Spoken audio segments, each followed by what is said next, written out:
Al-Fatihah.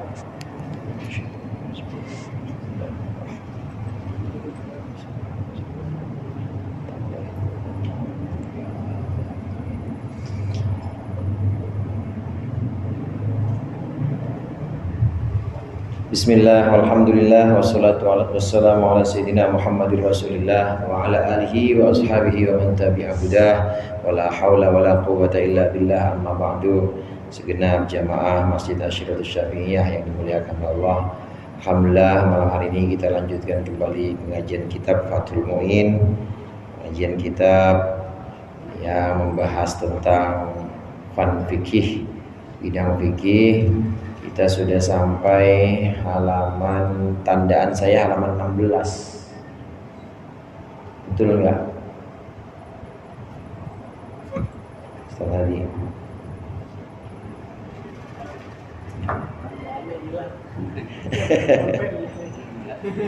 Iya, namanya jiro gitu. Udah ngaji ditaro. Kagak dibaca-baca lagi namanya. Iya. Buaya yang nunduk kepala itu.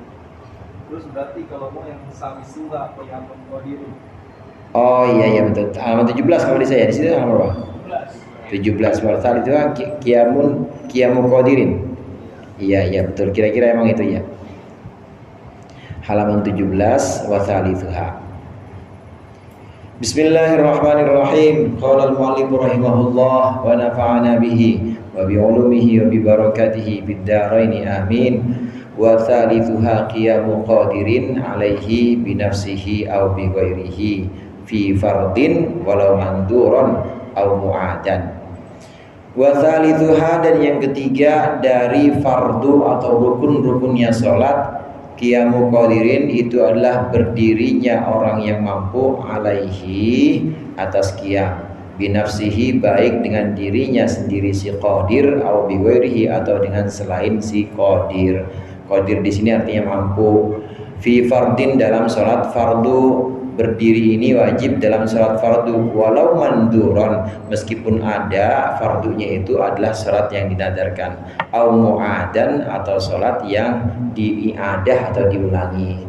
Pembahasan kita pada pertemuan terakhir itu adalah tentang fardu-fardunya salat. Kadang-kadang fardu-fardu salat ini disebut sebagai rukun-rukunnya salat.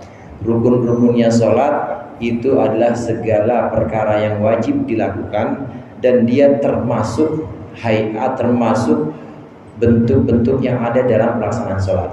Wajib dilakukan dan dia termasuk dalam ibadah sholat. Itu namanya rukun, kadang disebut fardu. Ada lagi wajib, ada lagi syaratnya sholat. Syaratnya sholat ini juga perkara-perkara yang wajib, tapi dia di luar sholat. Syarat sholat seperti suci dari hadas dan najis, menghadap kiblat, menutup aurat, itu wajib tapi di luar sholat, maka disebut dengan syarat-syaratnya sholat. Adapun ini pembahasan kita yang ketiga adalah rukun-rukunnya sholat atau fardu-fardunya sholat. Yang pertama kemarin rukun sholat itu kan niat. Kemudian yang kedua takbiratul ihram atau takbiru taharrumin. Yang ketiga yang barusan kita baca ini, yaitu berdiri, termasuk rukunnya sholat, fardunya sholat, wajibnya sholat yang ada dalam pelaksanaan sholat itu adalah berdiri bagi orang yang mampu dalam sholat fardu. Artinya kalau sholatnya bukan sholat fardu, boleh tetap sah kita sholatnya duduk. Kita sholat duha misalnya, duha fardu apa sunnah tuh? Sunnah. Habis makan nasi uduk kekenyangan, susah berdiri, duduk boleh, sah. Kenapa? Karena sholatnya sholat sunnah. Asal bukan sholat fardu maka duduk boleh. Kita qobliyah atau ba'diyah misalnya, ini dalam keadaan duduk, padahal kita mampu, padahal kita termasuk qadir, orang yang mampu untuk berdiri, tapi kita qobliyah ba'diyahnya duduk, boleh, sholatnya tetap sah. Karena berdiri ini rukun untuk orang yang wajib, untuk orang yang mampu dalam sholat fardu saja. Dalam sholat sunnah dia tidak termasuk rukun. Memang ada beberapa ada beberapa rukun yang dalam sholat fardu itu, yang dalam sholat fardu termasuk rukun, tapi dalam sholat sunnah tidak termasuk rukun. Di antaranya ini, di antaranya yaitu berdiri bagi orang yang mampu. Termasuk dalam satu kaul juga, dalam satu kaul yang dibahas di antara lain di syarahnya Safinatun Najah Ghayatul Munah namanya, itu karangan Habib Ali bin Abdurrahman, itu tumakninah wajib, rukun. Tumakninah termasuk rukun untuk sholat fardu dalam i'tidal. Setelah rukun namanya i'tidal, ya dalam i'tidal. Tapi kalau dalam sholat sunnah tidak wajib. Artinya antara rukun, antara ruku kemudian tumakninah itu kemudian tidak kemudian dia tidak tumakninah, benar-benar cepat. Nah itu tidak apa-apa kalau dalam sholat sunnah, kayak sholat tarawih misalnya. Sholat tarawih, kita juga sholat tarawih begitu, 20 rakaat, dari rakaat pertama sampai rakaat 20 duduk aja, duduk kagak mau diri pisan, duduk aja boleh, sah, karena memang bukan sholat wajib, bukan sholat fardu. Jadi yang ketiga ini, rukun berdiri ini untuk orang yang mampu dalam sholat fardu. Kalau sholat sunnah tidak wajib karena bukan rukun. Begitu juga untuk orang yang tidak mampu sholat fardu, asar, maghrib, isya, subuh, zuhur misalnya, karena memang dia tidak mampu berdiri, maka boleh duduk. Karena rukunnya itu berdiri hanya untuk orang yang mampu. Duduk nggak bisa, maka dia boleh ittija' muttaji'an, itu artinya tidur miring dengan sisi sebelah kanan. Tidak bisa juga, maka istilqa atau mustalqiyan, celentang.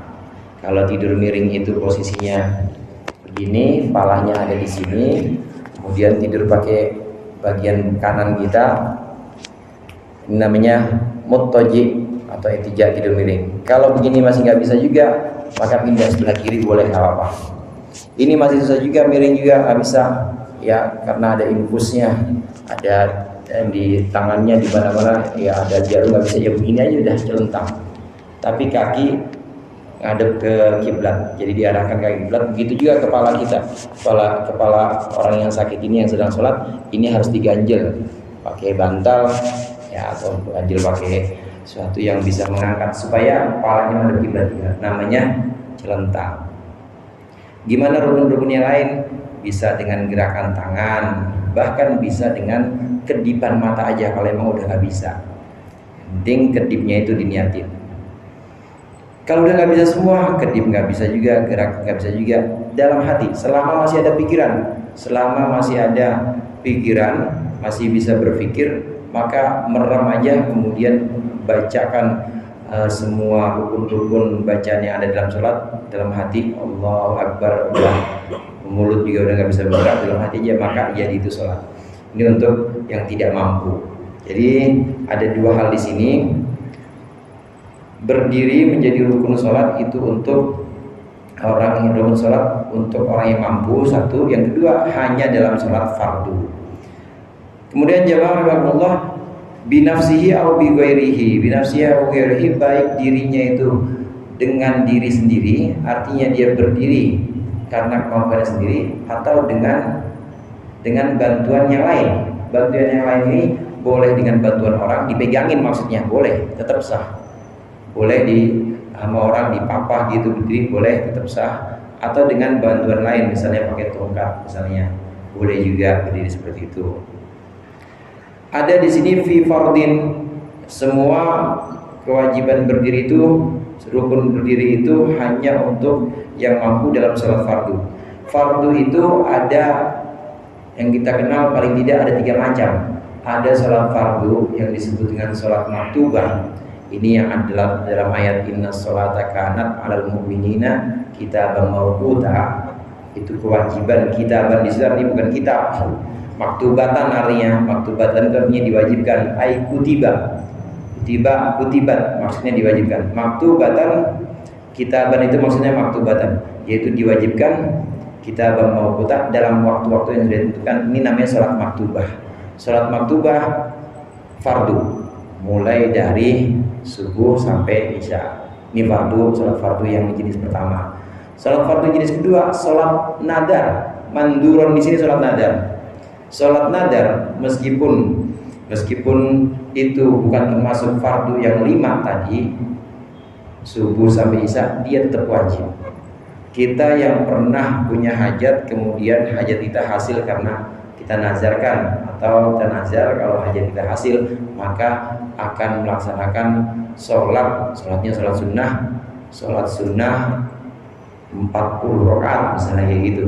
Maka itu sholat sunnah 40 rakaat harus dilaksanakan dalam keadaan berdiri, karena itu sholat wajib masuknya. Jadi sholat wajib bukan sholat waktu yang 5 itu aja, tapi sholat yang dinadarkan juga begitu. Kalau mobil saya laku, mobil apa Mio aja sih. Kalau motor saya laku, enggak, jangan itu dah, kena nazar nanti saya. Kalau mobil saya laku, maka saya akan sholat sunnah 20 rakaat. Laku benar itu mobil, maka sholat sunnah 20 rakaat. Waktunya terserah, karena memang sunnahnya jadinya tidak terikat waktu. Yang penting wajib dilaksanakan itu selama dia belum melaksanakan, maka akan tetap jadi kewajiban. Nah, hajatnya sudah terkabul, maka nadarnya harus dilaksanakan sholat sunnah 20 rakaat. Duduk nggak boleh, nggak sah, wajib berdiri, karena sholat nazar itu termasuk sholat fardu. Begitu juga muadzan di sini. Muadzan ini sholatnya ada. Jamaah rahimakumullah, sholatnya ada itu adalah sholat yang diulangi. Diadahin itu artinya diulangi, dengan syarat itu sholat iadah pasti lebih sempurna dibanding sholat yang pertama. Sholat iadah pasti lebih sempurna dibanding sholat yang pertama. Kita dalam pesawat, ya pesawatnya udah jelas kita tidak memenuhi syarat sholat, nggak menghadap kiblat, ya, apalagi pakaian kotor, ya pokoknya nggak punya syarat lah. Menutup aurat juga enggak, misalnya pakai celana pendek, pramugarinya enggak, maksudnya kitanya pakai celana pendek misalnya, dengan memenuhi syarat semua, maka datang waktu sholat, kita lihat jam, ternyata udah masuk waktu asar, datang waktu sholatlah kita di situ. Tapi sholatnya sholat dihormatil waktu, karena khawatir keluar waktu tapi kita belum mendarat, maka sholatlah dihormatil waktu. Nanti begitu sampai tempat tujuan, udah dalam kondisi normal, ulang itu sholatnya yang tadi di pesawat. Karena sholat dalam kendaraan itu tetap sholat yang sifatnya naqis, tetap sholat yang sifatnya kurang. Sholat yang kurang harus diadah, harus diulang. Sholat iadah adalah sholat yang diulang, dan biasanya sholat yang diulang itu pasti lebih sempurna dibanding sholat yang pertama. Contohnya tadi dalam pesawat kan nggak sempurna sholatnya, namanya sholat iadah. Sholat iadah wajib berdiri, nggak boleh duduk. Sholat iadah adalah sholat fardu yang diulang. Terus lagi misalnya contohnya ada,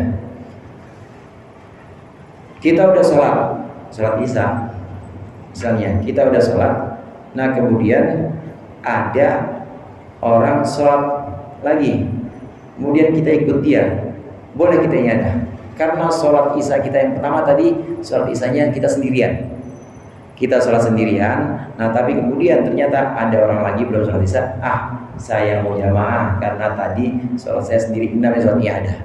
Nah sholat iadah adalah sholat fardu yang diulangi, ini juga rukunnya wajib berdiri, tidak boleh duduk sholat iadah.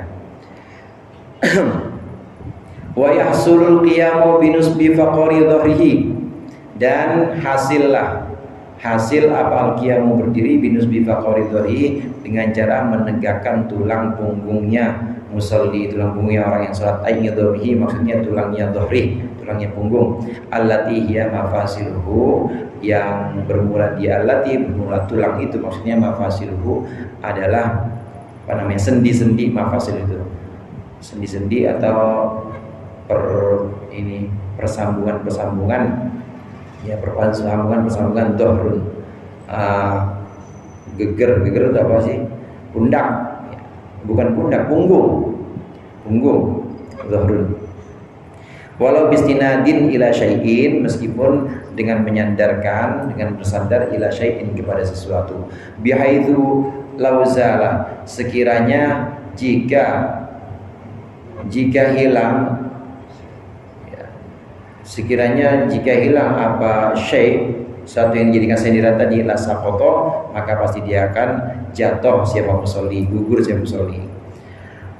Wa yukrahul istinadu la bin hinain, dan juga makruh apa istinadu bersandar la bin hinain, tidak dengan menunduk, ya. Ini hina itu menunduk. In kana aqraba ila aqal. In kana jika ada apa ini hina, menunduknya itu aqraba itu lebih dekat ila aqalir rukui, kepada paling minimalnya batas ruku. Illam yahjuz antamamil intisab, apabila dia tidak mampu siapa musolli antamamil intisab, dari sempurnanya berdiri tegak. Boleh seseorang yang sholat atau kita misalnya, boleh karena keadaan tertentu, karena lagi sakit misalnya, boleh kita berdiri tegak tapi dengan bantuan nyender misalnya, boleh. Dengan bantuan nyender itu boleh, kalau memang bisanya kita berdiri dengan cara seperti itu. Atau ya sendiran tadi bistinadin, nyender, atau binus bifaqoridori, atau dengan bantuan menegakkan, bikin ini punggung kita itu, bikin punggung kita itu lurus, lempeng, boleh dengan suatu apapun. Jadi di sini ada dua, ada menegakkan atau bikin lempeng punggung kita supaya tegak berdirinya itu dengan bantuan yang ada, atau dengan sendiran. Sendiran ini boleh. Hanya saja yang sendiran ini makruh. Sholat sendiran sah apa enggak sah, tapi makruh.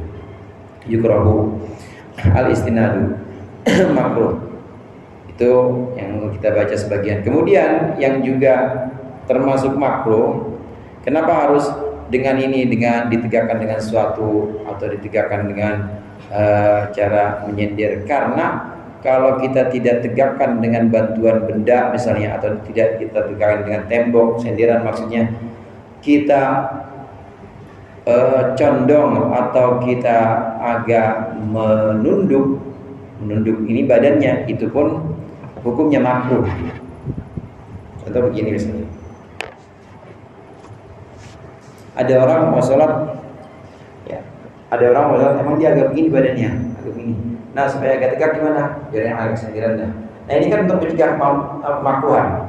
Mencegah kemakruhan. Gimana sendiran begini? Enggak apa-apa. Sendiran. Nah, justru yang makruh nanti kalau dia enggak sendiran tapi dia begini. Ini udah aqallir ruku. Aqallir ruku, batas minimal dianggap ruku. Kalau sudah disebut ruku, itu sekiranya tangan kita udah nyampe, ini udah nyampe. Ini aqallir ruku namanya. Walaupun sempurnanya ruku, tamamur ruku, sempurnanya ruku begini, yaitu punggung kita itu sejajar dengan leher kita, sejajar lurus, sampai kalau ada benda ditaruh di situ, kopi misalnya nggak ketumpah, kayak nampan jadinya. Ini tamamur ruku. Nah, tapi orang ruku seperti ini bagaimana? Udah jadi ruku. Ini namanya ruku yang paling minimal. Aqallir ruku, paling sedikit ruku tuh begini jadi. Ada orang bongkok atau dia badannya mau condongnya sampai batas aqallir ruku, sampai benar-benar seperti ruku ini. Maka dia harus sendiran, harus ditegakkan, harus menegakkan sesuatu atau menegakkan punggungnya dengan sesuatu, bisa dengan sendiran, bisa dengan bantuan yang lain. Nah, mendingan sendiran begini daripada kalau ini makruh. Mendingan sendiran. Ini untuk orang yang memang tidak bisa tegak lurus. Tapi yang seger tegak lurus, sendiran begini makruh. Sah tetap, tapi makruh. Itu maksud dari bagian yang tadi kita baca. Terus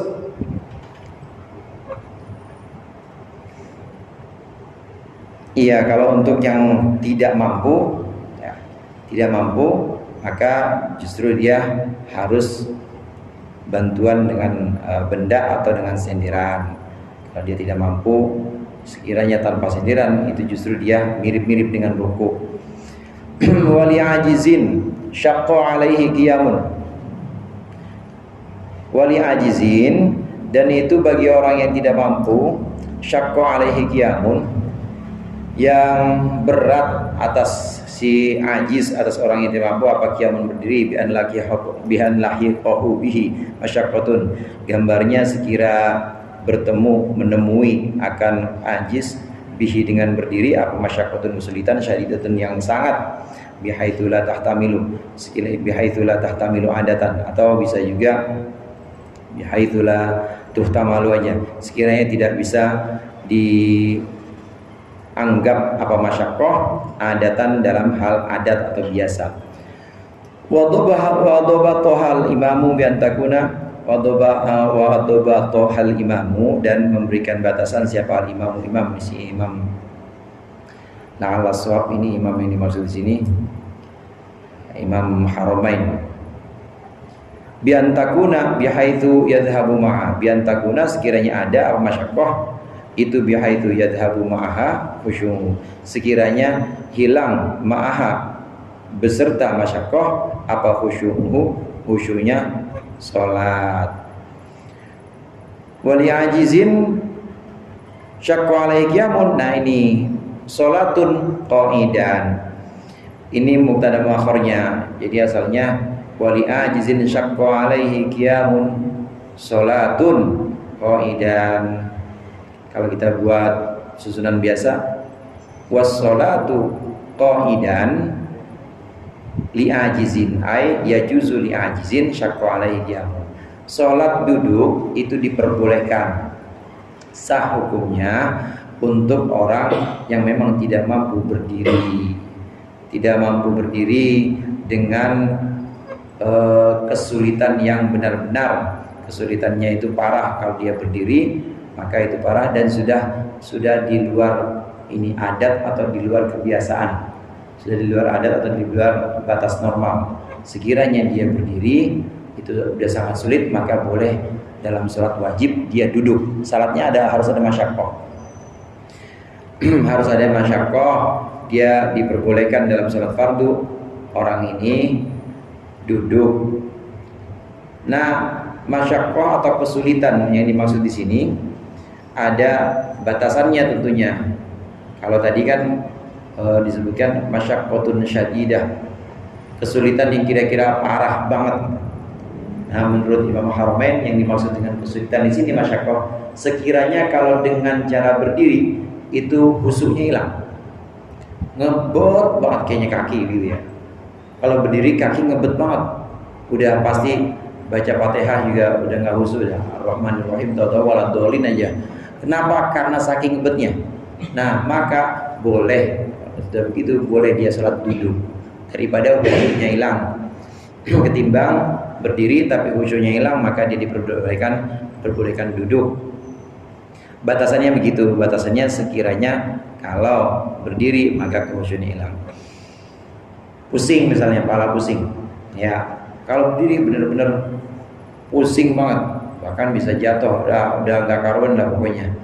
Ininya juga bacaannya juga pasti nggak khusyuk, maka boleh duduk. Sekiranya bisa menghilangkan kekhusyuan kalau berdiri, maka bolehlah dia dalam keadaan duduk sholat fardunya. Ini yang dimaksud dengan masyaqqah, kesulitan yang ada batasannya. Jadi tidak hanya sekedar sakit-sakit biasa atau kesulitan biasa. Sholat apaan bang? Sholat maghrib. Kok duduk? Ya gua ini korengan. Apa ya jempolnya? Korengan doang. Sholat apaan bang? Sholat isya. Kenapa duduk? Sakit gua, sakit apa? Pano. Masih ada pano? sakit pano. Kalau anak-anak pondok kan begitu. Ya Ustaz Hadi ya. Ustaz Hadi, Abdul Hadi, goib. Mari Ustaz. Mari apa? Pano. Ya sakitnya sakit pano itu memang karena gosok. Kaosnya kaos gosokan semua. Minjem. Kalau yang penyakit yang kira-kira ringan, tidak mengganggu kekhusyuan seperti sakit kulit misalnya, ya cuma koreng-koreng biasa aja, atau jerawat, sakitnya jerawatan, maka itu tidak termasuk masyaqqah. Wajib tetap berdiri sholat fardunya, tidak boleh duduk. Nah, boleh sholat duduk. Karokibin atau karokibin boleh nih, karokibin safinatan boleh juga karokibi safinatin. Karokibi safinatin seperti orang yang naik perahu, khofa nahwa daurani roksin, yang khawatir siapa rokib, orang yang naik tadi, nahwa daurani roksin, akan ini muternya kepala. Inqoma, ibu yang inqoma jika berdiri siapa rokib safina. Wasalisin, dan seperti orang yang beser, la yasta apa tuh? Yasta'inu apa? Yastamsiku. La yastamsiku, yang tidak bisa berpegang atau yang tidak bisa bertahan menahan siapa salis hadatsahu, akan hadasnya si salis, illa bil qu'udi, kecuali dengan duduk. Salat duduk tadi gambarannya untuk orang yang sakit, ngebet banget kalau berdiri, atau orang yang naik perahu. Salat di perahu itu, perahu atau kapal ya, kapal laut itu memang termasuk sholat yang sifatnya itu sempurna kalau itu perahunya jalannya memang arahnya kita tahu, perahu jalannya ke timur. Ini di Indonesia nih, kiblat kita di mana? Barat, maka kita madhabnya belakangin arah perahu, terus itu sholat bisa sempurna. Dan di perahu atau di kapal bisa sempurna juga karena memang memungkinkan tempatnya itu ada semacam aula atau memang ruangan musola yang disediakan buat sholat, karena memang buat sholat itu boleh sholat sempurna, takbiratul ihramnya, diri rukunya sempurna. Beda sama pesawat, kan di pesawat ada musolahnya? Nggak ada kan, pasti duduk, itu bukan sholat sempurna. Nah kalau di perahu atau di kapal ada tempat yang kira-kira bisa buat sholat seperti restorasi atau kamar misalnya, dan kita tahu arahnya, maka boleh kita sholat secara sempurna. Syaratnya, karena itu sholatnya sholat wajib dalam perahu, maka syarat-syaratnya juga harus dipenuhi, menghadap kiblat dan lain sebagainya.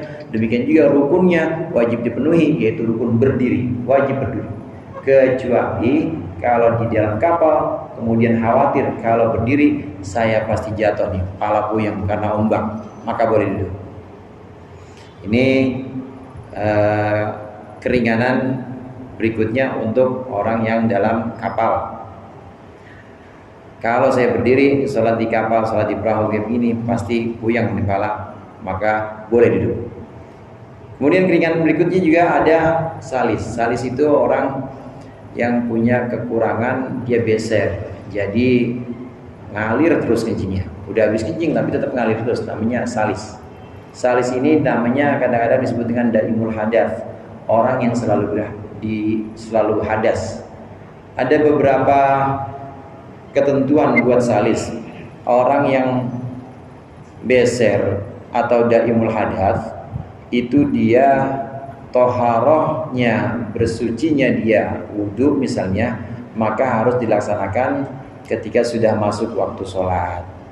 Kalau yang sempurna atau yang sehat seperti kita sholat wudhu asar, nggak batal, boleh pakai buat maghrib. Apalagi asarnya jam 6 kurang 20. Ya Gus, jam 6 perasaan baru asar udah maghrib aja, lalu jam 6 kurang 20 asar. Nah wudhu asar boleh dipakai buat maghrib. Tapi orang yang beser, salis, daimul hadas, orang yang selalu hadas yang keluar itu nggak boleh. Dia harus pakai wudhu baru, dan wudhunya juga harus ketika sudah masuk waktu sholat. Udah azan Allahu Akbar baru dia wudhu. Nah setelah itu bolehlah sekedar menunggu jamaah, dia boleh. Tapi nggak boleh terus lama dia nggak sholat baru setengah jam kemudian dia sholat, nggak boleh. Harus segera sholat. Kalaupun menunggu yang kira-kira ada hubungannya dengan keutamaan sholat, nunggu jamaah misalnya nunggu imam nggak apa-apa. Keluar terus ya udah nggak apa-apa, nggak usah ganti. Ini diantara ketentuan buat orang yang beser atau daimul hadas. Dia wudhunya harus setelah masuk sholat. Nggak boleh orang yang beser itu pengen sholat maghrib jam 6 kurang 10, dia udah wudhu dari jam setengah 6, nggak boleh. Karena semakin numpuk di situ, semakin numpuk najisnya. Nah, dalam pembahasan ini contohnya keringanan boleh duduk untuk orang yang beser. Sekiranya dengan duduk maka itu dia bisa tahan keluarnya najis. Kalau berdiri ini saya nggak bisa. Kalau berdiri saya pasti keluar terus najisnya.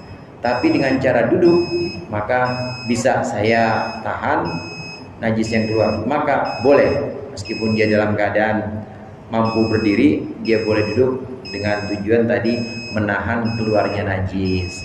Ini untuk keringanan untuk orang yang beser, salis. Wayanahani, dan menunduk.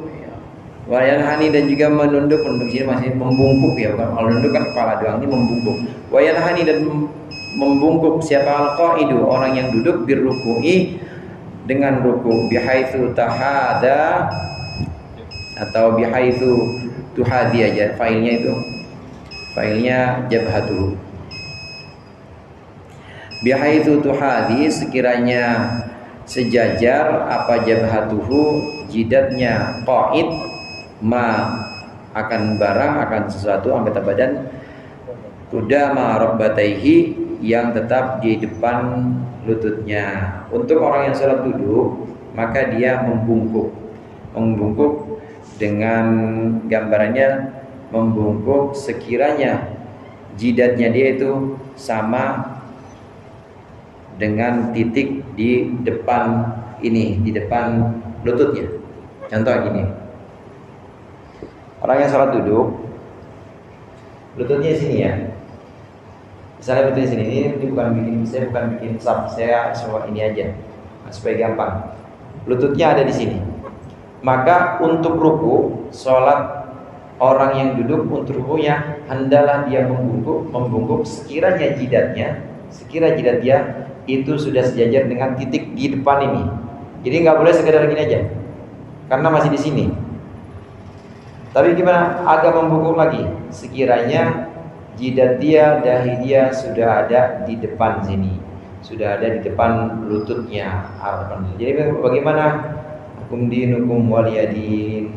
Allahu Akbar. Nah, begini aja nih. Ini udah di depan sini, udah di depan rukbatai buat rukunya. Sujudnya bagaimana? Sujudnya biasa. Sujudnya tetap seperti sujud orang normal atau orang yang sehat. Ini membungkuk untuk orang yang sholat duduk, maka hendaklah dia membungkuk sekiranya jidatnya sudah sampai sejajar dengan satu titik di depan ini, di depan lutut. Tidak boleh di belakang lutut. Far'un qala syekhuna yajuzu limaridin amkanahul qiyam bila masyaqqatin lawin farada. Wallahu a'lam bishawab. Insyaallah kita lanjutkan pertemuan yang akan datang. Dikurangnya mohon maaf. Allahumma fiqh la aqwamit thoriq.